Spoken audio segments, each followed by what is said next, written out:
Happy Teacher's Day, my dear fellow teachers. Good day. Today, we're going to continue the discussion in Chapter 3, Fostering Creativity and Innovation. I am Nerissa May Pilasota, your reporter for today. So before we start, let me introduce the introduction. Creative skills can be enhanced by learning and practicing. In our efforts to create a positive climate for others to be creative, it is also important to think about how to support our own creativity. Aside from that, I have here three focus questions. First is what are the techniques in improving creativity? Second is how to enhance your personal creativity. Third is what are the ways of acting. Now, let's discuss the techniques for improving creativity. The first techniques for improving creativity is the idea box or matrix analysis. The idea box or matrix analysis is used to explore new ideas or alternatives from Miller 1987.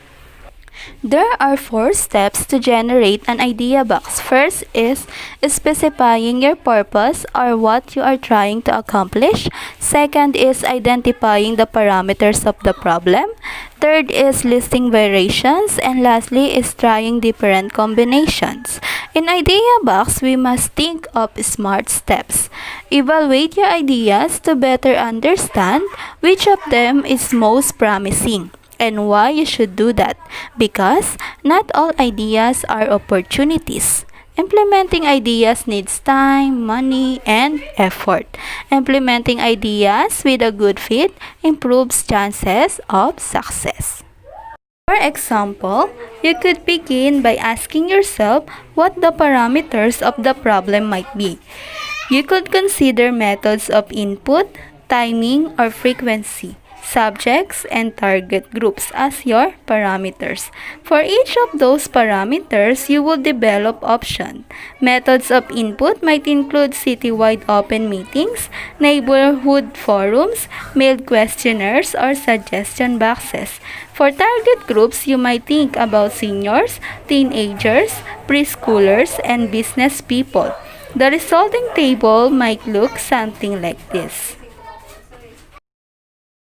Using the idea box, you then would randomly combine one item from each column. So the first example here is forum, semi-annually, volunteering seniors, or a forum on volunteering held semi-annually for seniors. The second example is questionnaire, quarterly, facilities business, or a questionnaire on facility construction mailed quarterly to business people. So what is the purpose of this idea box or matrix analysis? The purpose of the idea box is simply to get you to start thinking about multiple options. So in idea box, we must eliminate ideas which are not the good one, and then improve ideas that will become even better, and then prioritize ideas. You can have number 1, 2, 3, or so on. The second techniques for improving creativity is synectics. Synectics is a technique developed by Gordon 1961 for improving creative problem solving. The word synectics means joining together different and apparently unconnected or irrelevant elements. Synectic is also an alternative ways of dealing with obstacles and getting the great solutions, and having a creative problem solving in a rational way. Through understanding the emotional and rational elements of the problems or ideas, you can be also creative and successful. Types of metaphors in this process. But before that, let us define first what is metaphorical process.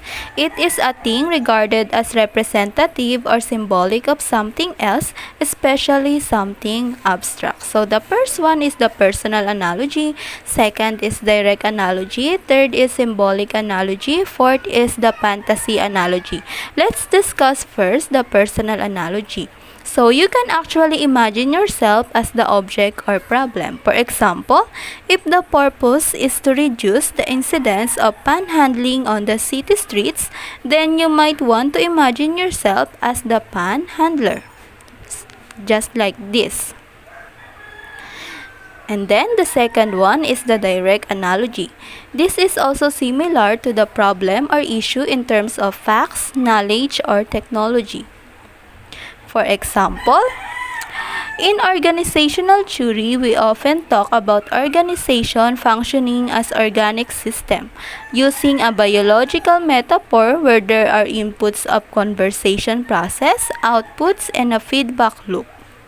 So the third one is the symbolic analogy. This uses an image or symbol to represent the proper role as a supervisor might be thought of as analogous to the role of a conductor, a coach, a gardener, or a teacher, or maybe a tugboat. Third one is the fantasy analogy. You might ask yourself what is the wildest fantasy about how to make this work. So the purpose of this is to imagine the best of all possible worlds or outcomes. So what is analogies? As a means to making the familiar strange and the strange familiar can lead us to think about problems and solutions in new ways. By thinking about the problem in the form of a metaphor, new insights about the nature of the problem and possible solution can emerge. So another example is, for example, you're going to a mall but finding that all the stores are closed. So what you're going to do? So where else can you go to get what you need? So you're going to plan ahead and time your trips differently, or get the shopkeepers to open their stores. You can also make the items by yourself, or you can use what you already have. Instead, you can also shop on the internet. The third techniques for improving creativity is mind mapping. Mind mapping is a technique designed to help us think visually and spatially about issues and problems. Mind maps help us to guide through mental exploration in much the same ways as ordinary maps help us in our travel by Richard 1988. So, mind mapping uses pictures and images to define a vision, a problem, or a situation. It can be a simple representation intended to be used as a memory trigger or a detailed representation of a situation, process, or territory. So, this is an example. The right solutions. So, there will be colors, pictures, and symbols should be used to map the situation using only one key word per image. So, the one key word per image there is the right questions, and then it will be answered by where, what, why, how, when, who, and which. So, another example is the time management. So, as you can see, there is an effectiveness, clarity, monitoring progress, communication, key issue, smart, and then who, what, where, when, and why, and then supervise, choices, let go, work-life balance, delegation, faster. So, that is an example of mind mapping. Last techniques for improving creativity is design thinking. It is an approach to use creativity to solve problems that incorporates graphic and industrial designers, original methods to engage people, communicate information, generate ideas, or inquire into a design problem. By John Ginger, 2006, page 2. So this is an example of design thinking. You can see this in our book on page 80. This is also an illustration of U.S. Department of Agriculture mind map. So, based from Miller 1987, he suggested that even organizations use innovative and intuitive skills by focusing less on what has been reliable in the past and more on what will be valid in the future. Again, there are four techniques for improving creativity. The first one is the idea box or matrix analysis. The second one is synectics. The third one is mind mapping. And the last one is design thinking. So that's all for the techniques for improving creativity. But aside from that, I have here a video clips for additional ideas on techniques for improving creativity. So let us watch this first. Imagine you are hungry and all you have at home is a coconut, some rice, and an egg. If you have no clue and zero creative thoughts, you'd probably eat the raw egg with unboiled hard rice while staring at the coconut. If, however, you have memories of your dad cracking the coconut and your mum boiling the rice, your brain can connect the dots and form a new creative idea. You boil the rice in coconut water, then fry it with the egg and add coconut flakes. Voila! Enjoy your meal! Creativity is our ability to look at a problem and come up with a good solution to solve it. Once we understand this, we realize that it has nothing to do with the subject matter, job, or what we study. There are creative inventors and creative artists, but there are also very creative cleaners and highly creative teachers. People we worship for their creativity often just connect different ideas in a beautiful new way and make them commercially successful. Now, let's move on to enhancing your personal creativity. Bass from Miller, 1987, made a number of suggestions summarized and adapted in the following paragraphs for individuals to improve their own creative process. So, the first one is be aware. To be creative, it is often necessary to have an understanding of the current situation. We all know that it is important to be aware in all times. By immersing ourselves in a particular subject, we ground our creativity in reality. After all, as noted earlier, creativity is the development of novel and useful ideas. How can we know what is novel or useful ideas if we do not know how things work at present? The second one is be persistent in your vision and values. Applying consistent energy in a particular direction increases the probability of realizing your goals. We all know that when we want something, we should have a vision or a purpose or a goal because it guides our efforts and motivates us to be persistent. Maintaining a vision requires self-reflection, the creation of a clear idea or a picture of what you want to accomplish, and a conscious investment of energy. The third one is consider all of your alternatives. Dream up as many ideas as you can. Do not rush to find a solution. Avoid mental idea killers such as when we say to ourselves, "Oh, that will never work," or "That's dumb," or "We already tried that and it didn't work." So, keep your evaluation of alternatives separate from your development of ideas. The best solution is not going to be the thing that everyone thinks of. It is going to be something unusual. So, it is important to combine ideas that at first seem unrelated. And it is also a good way of thinking outside the box. The fourth one is entertain your intuition. Allow your intuition to give the answer that you are seeking. Relax and allow your mind to work. Your intuitive self compiles information and creates new images and symbols that can lead to new inspirations. Fifth one is assess your alternatives. In evaluating your alternatives, two factors are critical. First, be open to the best solution. Let go of your ego, hidden agendas, desire for a convenient solution, and even self-interest in considering what the best solution might be. Second, use not only your analytical abilities but also your intuition. In evaluating alternatives, are you excited about the idea? Does it feel right? Or the gut feelings? 6.1 is be realistic in your actions. If your creation is to be realized as an innovation, then it requires you to take action. So new ideas have to be supported as they are being formed, then effectively communicated to others. Once you are committed to an idea, share that commitment with others and figure out how to accomplish or put into practice what you have envisioned. Lastly, in enhancing your personal creativity, and the seventh one is evaluate your result.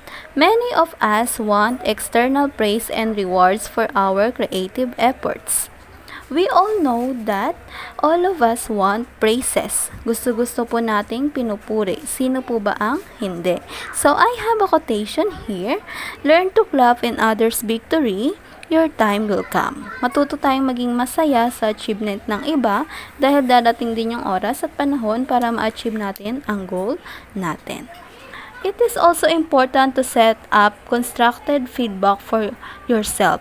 For most of us, the creative process needs a point of completion when we acknowledge what we have accomplished and the result we have achieved. Simpleng pagsasabi ng you did it well, good job, or simple tapping yourself, or buying food or things you like as a reward para maging masaya ang sarili natin sa hard work na ginawa natin. Even if things do not turn out as we hoped they might, self-reflection allows us to evaluate the parts of the process that did and did not work well. So, kung hindi nag-work ang decision and goals, it's okay. It's okay to be not okay. To set it as a lesson so that for our next goal, we can achieve it already or we already know our next move. So, that's all for enhancing your personal creativity. But aside from that, I have here another video clips for additional information on enhancing your personal creativity. So let us watch this first. Thank you. It is difficult, if not impossible, to measure creativity, and everyone is creative in his or her own way. However, there are steps you can take to express your creativity more frequently and more effectively. You will need to commit to making creativity a practice. Step 1. Allow yourself to be different, even if it isn't immediately accepted. Be different from what is considered normal. Do not be afraid to ask questions and share your thoughts. You may never know if your ideas are seen as creative by others. Thinking creatively is about being outside the box. Let go of any notions that your ideas will be graded or considered right or wrong. Speak your mind, especially if you think that it's something you would like to share with others. Step 2. Take some time every day to be creative.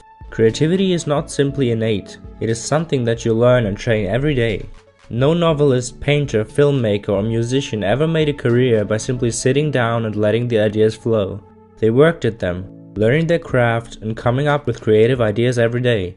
Creative ideas only come during creative work, so get working.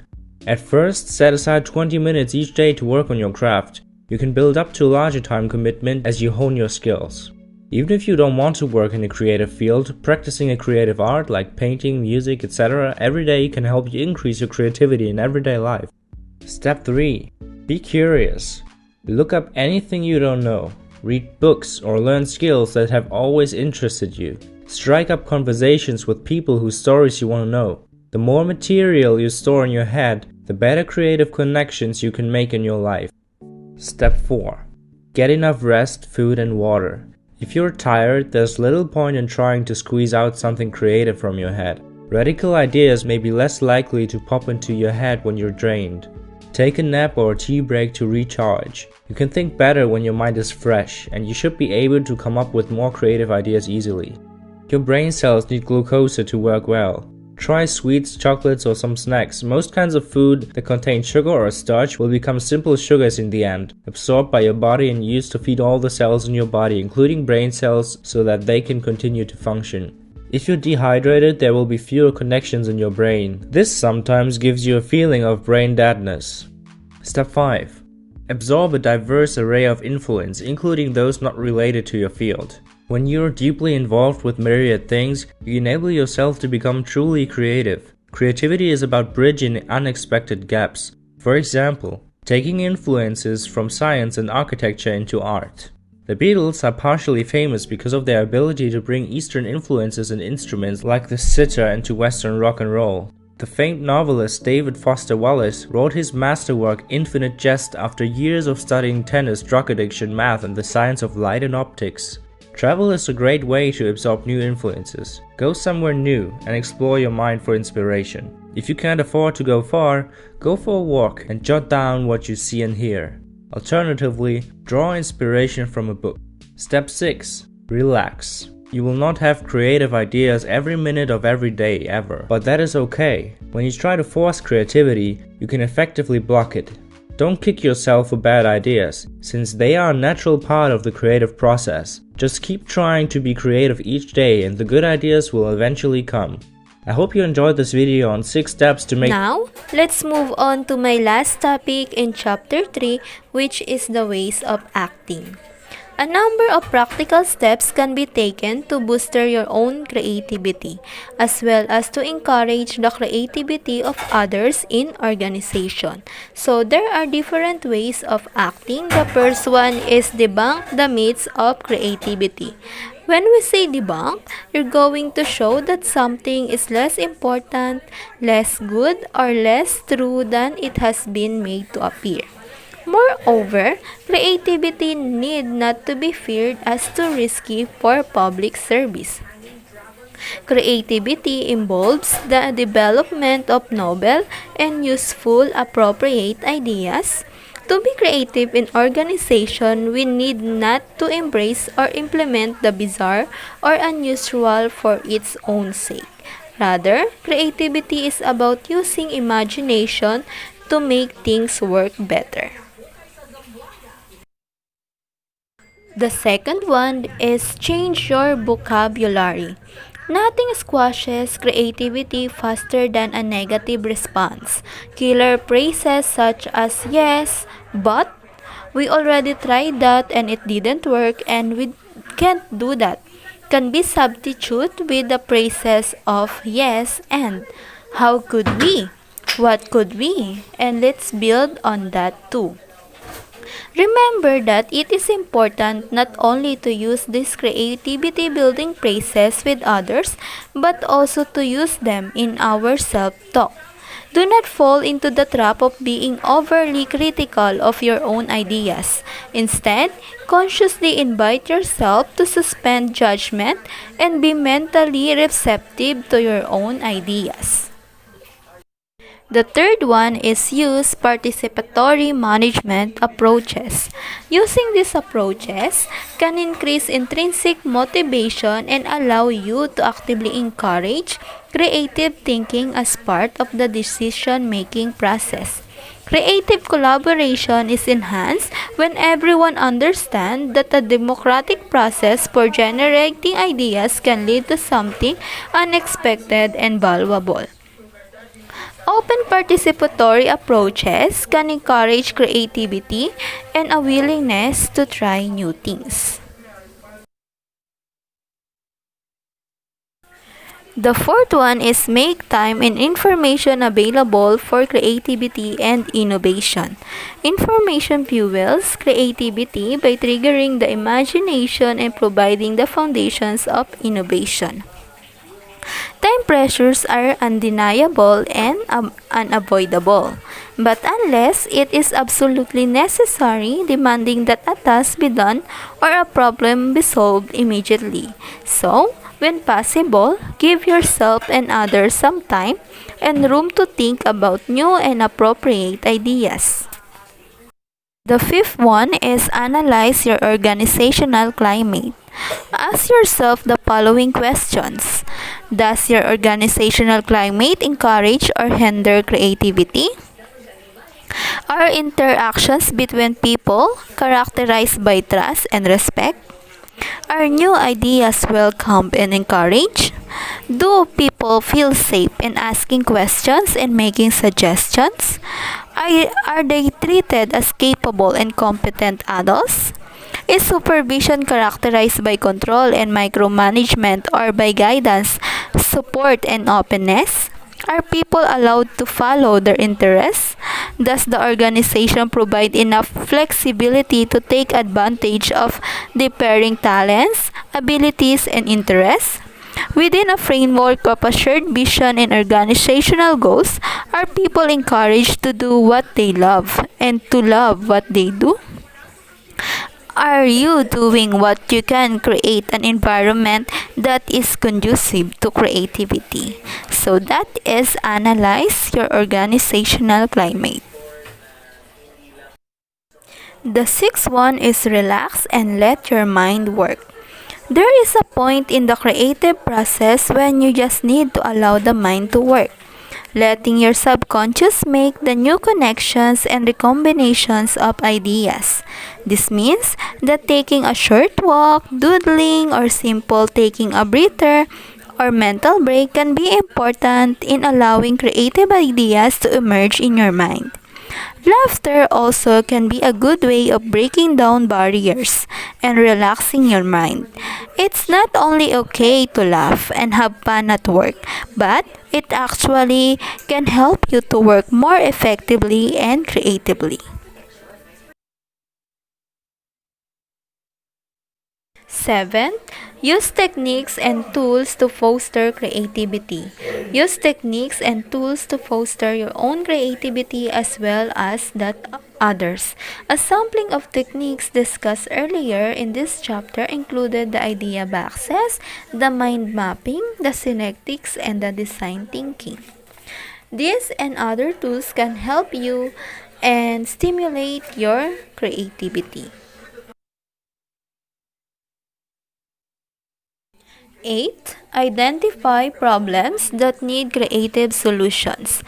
Identify problems that need creative solutions and challenge yourself and others to find answer. Creativity requires a willingness to look at what is and consider what might be. This willingness can be encouraged by explicitly identifying issues and problems and by asking people to contribute creative energy to addressing them. Imagine what could be new solution to existing problems or how to make a good process or service better. Ninth, make your work interesting and do not over-supervise. Ask yourself what you can do to make your work and your employees' work more complex, challenging, and interesting. Creativity is enhanced when people have choices in their work and when they feel challenged to do complex and important tasks. 10. And lastly, challenge yourself and others to be creative. Public service demands and challenges us to be creative. It is important to periodically remind yourself and others of the significance of what public servants do for their communities, their states, and their country. In other words, what we do matters, and it deserves and demands our most creative, energetic, and imaginative efforts to do it well.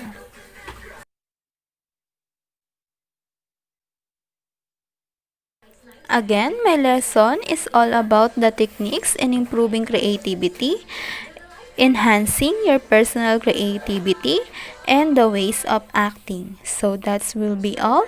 Thank you for listening and have a good week.